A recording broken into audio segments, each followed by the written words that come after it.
Ngasur is back. Kembali lagi di Ngasur 2020 dari 2.0. Hai, Ngasur 2.0.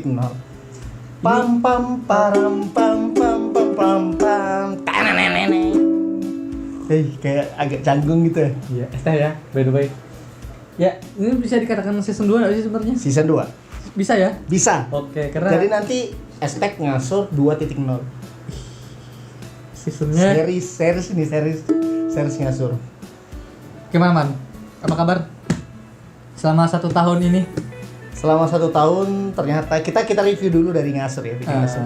Ternyata video Ngasur ya adalah 1, 2, 3 orang yang ternyata sebagai penonton setia.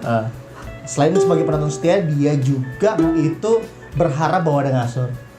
Nah, apalagi Aswin nih, ternyata ada beberapa teman-teman dari Aswin sendiri itu menantikan Ngasur ternyata. Dan itu membuat aku cukup harus gitu ada lagi nih Ngasur nih tahun ini. Ya, sebenarnya apa ya?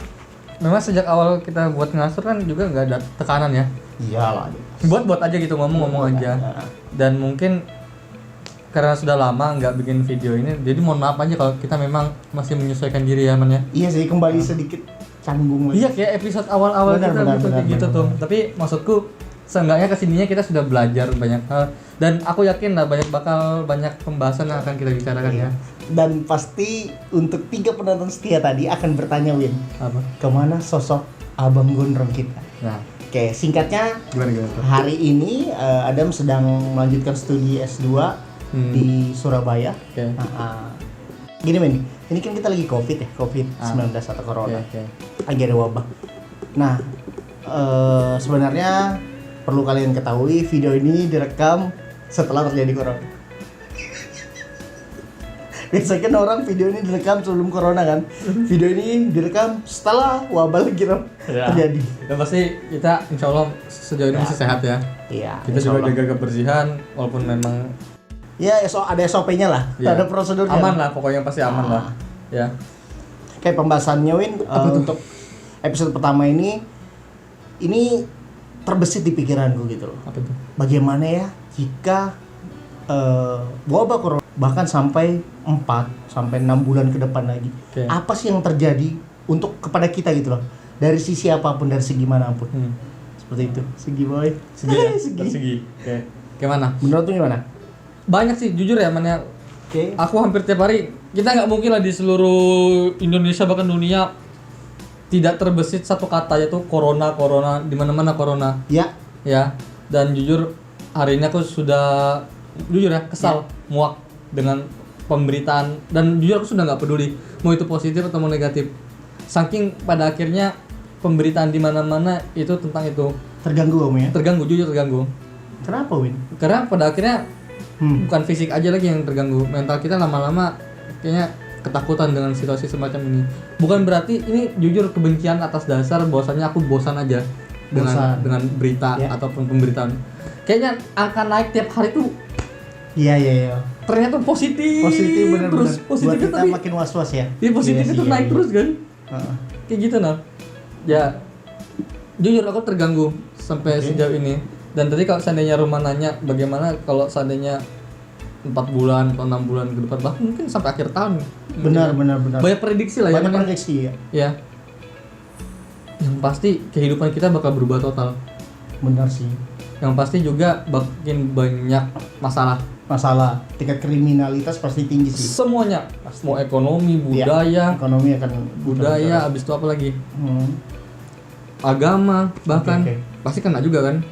Kultur kita yang biasa sholat di masjid pada akhirnya kesininya ya benar. atau ke gereja atau ke tempat ibadah yang lainnya pada akhirnya berkurang karena disarankan untuk sebaiknya di rumah saja kan. Iya, itu kan. Gini, Min, sebenarnya pokok dari yang aku coba cerna ya saat terjadi misalkan dampak dari pandemi ini, sebenarnya salah satunya itu tidak terindahkan kemungkinan terjadi penjarahan. Ya iyalah, makanya bisa kan itu terjadi? Bisa, kayak di mana ya, di negara Amerika Latin aku lupa, tapi bukan gara-gara corona, karena ekonominya yang merosot pada akhirnya menjarah di mana-mana kan. Dan kita harus sadar juga, mungkin jangan harap lah ya, jangan harap, jangan sampai lah. Jangan sampai ya. Tapi Itu menarik kalau dibahas. iya, tapi Maksud aku kita coba bahas di sisi yang lain. Selama ini orang bahas bagaimana apa yang harus kita lakukan, apa yang harus kita siapkan. Yang jadi untuk episode 1 ini spesial kita bahas, Win, bagaimana jika terjadi penjarahan, apa yang kamu lakukan. Nah, oke. Sebenarnya ada 2 jawaban. Jawaban iseng dengan jawaban serius. Jawaban serius dulu. Jawaban serius dulu ya. Yang pasti jangan sampai menjarah lah. Ya kan? Makanya kalau aku pribadi daripada aku menjarah, daripada aku maling, mending aku beli dulu apa yang aku butuhkan.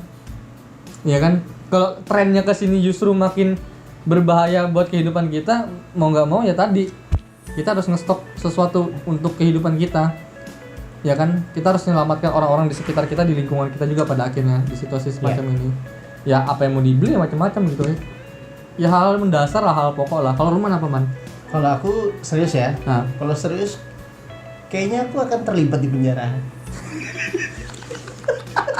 Bahkan aku sudah coba memikirkan kira-kira kalau ada terjadi penjarahan, aku harus bagaimana, apa. Kalau untuk yang kujaga kebetulan barang-barangku sendiri tidak ada yang terlalu penting ya sebenarnya, maksudnya berharga. Orang punya lah rata-rata kayak laptop segala macam. Nah, tapi kalau aku udah memikirkan apa sih yang akan kujarah. Karena trennya, bukan trennya sih, karena kayaknya kita munafik deh kalau bilang terjadi penjarahan terus kita nggak terlibat. Menurut aku kayak gitu. Seperti itu, karena kita lihat aja sendiri pengalaman di tahun 98 kan. Buktinya banyak juga mungkin ya saat itu orang ngeliat, kok ada penjara nih. Ah ya udah join lah. Ya pasti sih, itu pasti gitu. Itu. Jadi jawaban serius plus iseng gitu, Win. Ya. Kalau aku isengnya gitu, aku pernah ngobrol deh sama teman-teman yang lain termasuk dengan Ruban, kalau ada penjarahan, tempat apa yang pertama kali bakal kamu jarah? Iya benar. Kalau pikirannya langsung toko emas. Ya, tapi kan kalau kita mikir toko emas, hampir semua orang kayaknya mikir toko emas deh. Udah tau pokoknya toko emas, toko jam, toko kamera, toko jam tuh, kujarah dulu tuh. Iya. Tapi ada salah satu yang menarik jawaban dari temanku. Apa itu? Dia bilang dia mau jarah toko kacamata. Nah, kacamata itu kan mungkin nggak terlalu dibutuhkan orang ya, kecuali teman-teman yang membutuhkan fashion atau apa matanya minus. Tapi harga kacamata tuh mahal, Win, gitu loh. Itu menarik gitu. Oh iya ya, bener juga kacamata ya. Saat orang pengen beli, ambil laptop, ambil HP, dia ngambil kacamata, bener juga. Aku kadang-kadang habis pikir emas itu 1 gram berapa sih sekarang? Wah, aku lupa. Tuh taruhlah di 800-an kali ya. Aku nggak tahu persis sih.